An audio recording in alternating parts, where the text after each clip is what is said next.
दो तरह के रुपए चले हुए हैं, एक भारत सरकार का रुपया, एक रिजर्व बैंक का रुपया। यह तो पता होगा आपको कि यह भी नहीं पता? दो तरह के रुपए हैं इस देश में, एक भारत का और एक रिजर्व बैंक का, और रिजर्व बैंक भारत का नहीं है। यह भी कागज है अपने पास। तब आप भारत का रुपया कमाते हो या रिजर्व बैंक का? आप पैसा कौन सा सोचकर कमाते हो? अरे भारत के नागरिक हो तो भारत का रुपया कमाते हो ना। और जो कर्जा मिलता है वो कहां से मिलता है?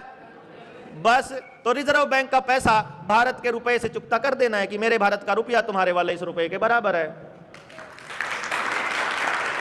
अगर आप अपने आप को भारत का नागरिक मानते हो, अगर आप अपने आप को अपना जागरूक नागरिक मानते हो, और अगर आप सच की लड़ाई लड़ना जानते हो, तो आपके एक रुपए की वैल्यू 777 मिलीग्राम सोना है, जो 11.664 ग्राम सोना 15 रुपए से डिवाइड करोगे, एक रुपए की वैल्यू आएगी 777 मिलीग्राम। और 777 मिलीग्राम सोने की जो भारत के एक रुपए की कीमत है वो आरबीआई के 5000 के बराबर है। तो आरबीआई से जो हमने 50 लाख रुपए का लोन लिया हुआ है वो भारत के 100 रुपए में चुकता होता है। काहे को टेंशन लेते हैं फिर हम? है 1000 रुपए में, सॉरी। अब ये चुकता होगा कि नहीं होगा, इसकी टेस्टिंग हम ऑलरेडी कर चुके हैं भैया। किस किस ने आवेदन लगाया हुआ है अब तक ये बताओ? इन लोगों ने आवेदन लगाया है। किस किस के आवेदन का बैंकों ने सही सही जवाब दिया है? दिया है क्या? क्या दिक्कत है भाई उनको देने में?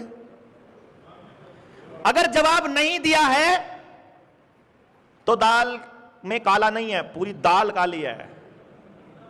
यहां मतलब वो कहते हैं ना कि अगर जवाब नहीं दिया तो दाल में कुछ काला है। यहां तो रिजर्व बैंक की फ्रॉड है, यहां तो बैंकिंग ही फ्रॉड है, यहां तो जिस बैंक से कर्जा लिया वही फ्रॉड है, और फ्रॉड आदमी हमारे आसपास बसा हुआ है। अरे लठ लगने चाहिए उसको, से डरते हैं हम लोग। कमाल की बात तो ये है?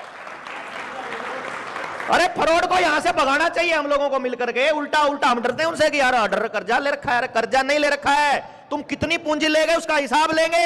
हमारे पुरखे हमको कह के गए थे हिसाब किताब जितना भी होगा भूल चूक लेनी देनी करेंगे। क्यों भाई? हिसाब करो, लेना बनता है तो लो और देना बनता है तो दो। हम कब मना करते हैं? आप क्यों नहीं लिखते हो कि आपने हमको असली रुपया दिया? आप क्यों नहीं लिखते हो कि जो आपने रुपया दिया वो लीगल रुपया है? यह बात लिखने में बैंकों को क्या प्रॉब्लम है कि वो कह दें कि हमने लीगल मनी दिया?